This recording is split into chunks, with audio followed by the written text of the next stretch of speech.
rain detector and the fuel sensor. The rain detector takes 5 voltage with the blue wire, and the orange wire is the ground. The green wire is connected to an analog pin A2. For the rain sensor, we using trial and error, we got the value 800 to like if it's below 800 it doesn't detect the water, above 800 it detects the water, and semaphore is giving for the LCD. For the fuel detector, this is the ground. The red wire is the power, 5 voltage, and the gray wire is the signal. Also using trial and error, the value we got is 290. Below it no fuel is detected, and above it detects the fuel, and as well the semaphore is for the LCD.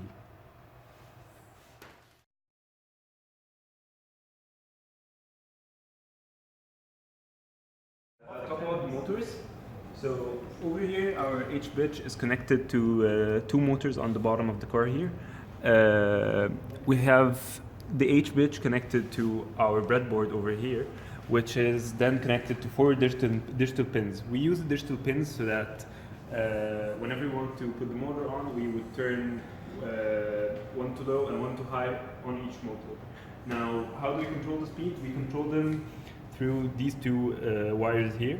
These are both connected to the PWM pins on our Arduino board, and they're connected directly to our H bridge as well down here.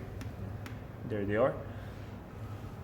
Now, the motor is controlled via a button over here. It's connected to the ground cable, as well as the resistor connected to the voltage cable. This is the digital pin which enables the motor. It's connected to pin 34.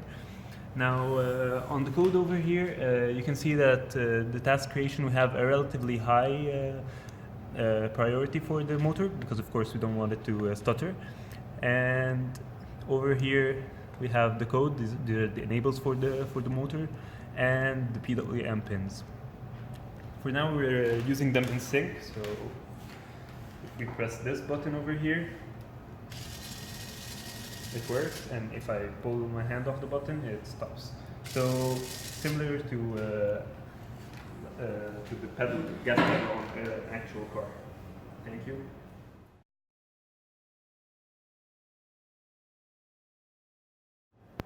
So I'll explain how the LCD works. It has 16 pin. We're only using 12 of them. The first 2 are the ground and the 5 volt input. This pin is connected to this potentiometer. It controls the contrast. As you see. The yellow one is the register select. The second one is read and write, and that's the enable pin. Those 4 are for the data transfer, and this resistor is connected to the voltage, and this is the ground. Those are for the backlight.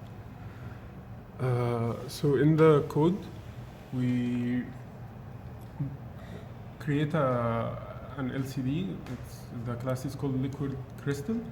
And then in the setup method, we initiate it with a number of rows and columns. And we created a semaphore for it because it's a shared resource that we used in almost every other sensor. And in each sensor task, we just print messages in the monitor, on the display. And that's about it.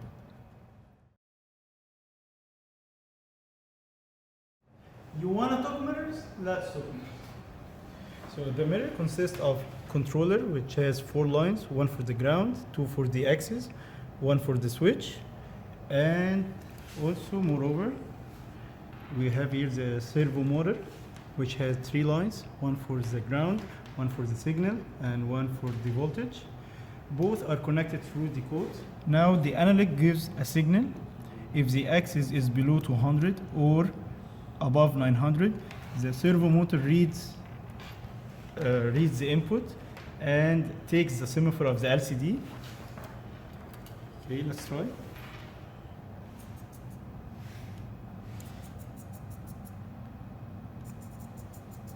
And when it finishes, it gives the semaphore back.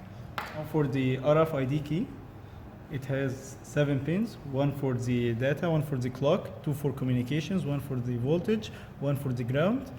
And let's try. So when the RFID starts, it reads the card. That's it.